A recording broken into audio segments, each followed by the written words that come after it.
सर्वसामान्य लोकांच्यासाठीचा आहे. सर्वसामान्य कार्यकर्ता कसा असावा त्याचं ज्वलंत उदाहरण म्हणजे आदरणीय राजेश लाटकर साहेब आहे. विशेषतः लाडकी बहीण योजनेबद्दल हे सरकार एवढं उहापोह करतंय. विशेषतः या सर्व महिला भगिनींना माझी एक विनंती आहे, जर तुम्ही लाडकी बहीण योजनेचे फॉर्म भरायला गेलात, 20 वर्षाच्या खाली त्या बहिणींना अर्ज करता येत नाहीत आणि ज्यांचं वय 50 वर्षाच्या पुढं आहे त्यांना ती योजना लागू नाही आहे. माझं असं म्हणणं आहे की या 20 वर्षाच्या आतील आणि 50 वर्षाच्या आतील भगिनी नाही आहेत का, तर या सरकारचा विचार करून ज्यांनी तोंड बघून ही योजना दिलेली आहे त्या सरकारला खाली खेचायचं काम तुमचं आणि माझं आहे. मी तर जास्त वेळ घेणार नाही, 2 मिनिटच सांगितलेले आहेत. आपल्या या सरकारनं विशेषतः कोल्हापूर शहराचे जे राजेश क्षीरसागर आहेत त्यांची कामाची पद्धत जर बघितली तर जिथं जिथं भ्रष्टाचार आहे, जिथं जिथं वाईट गोष्टी आहेत, जिथं जिथं दंगली आहेत तिथं त्यांचं नाव पुढं येत आहे. आपल्याला एखादा चांगला माणूस नेतृत्व निवडून देण्यासाठी जागतिक विचारवंत प्लेटोनी असं म्हटलं होतं की समाजातील चांगली लोक गप्प बसल्यामुळे वाईट लोकांचं पावतंय.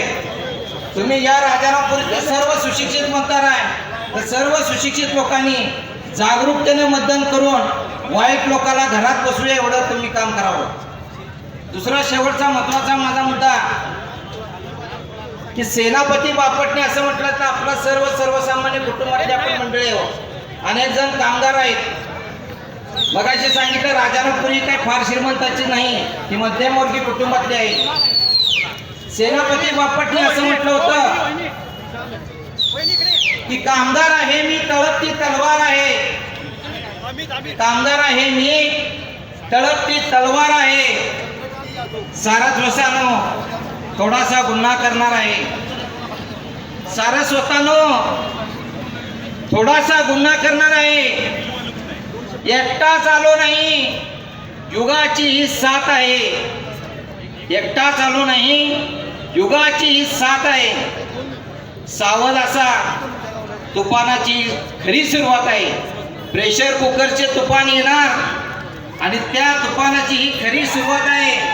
त्यामुळं या सर्व मतदारांनी प्रेशर कुकर चिन्ह लक्षात ठेवावं आणि त्याला मतदान करत असताना आपण तुम्ही सर्वांनी चांगल्या पद्धतीने राजू लाटकर हे सर्वसामान्य कुटुंबातील उमेदवार आहेत, सर्वसामान्य लोकांची जाणीव आहे आणि अशा पद्धतीच्या उमेदवारांना तुम्ही आम्ही चांगल्या पद्धतीने मतदान करूया.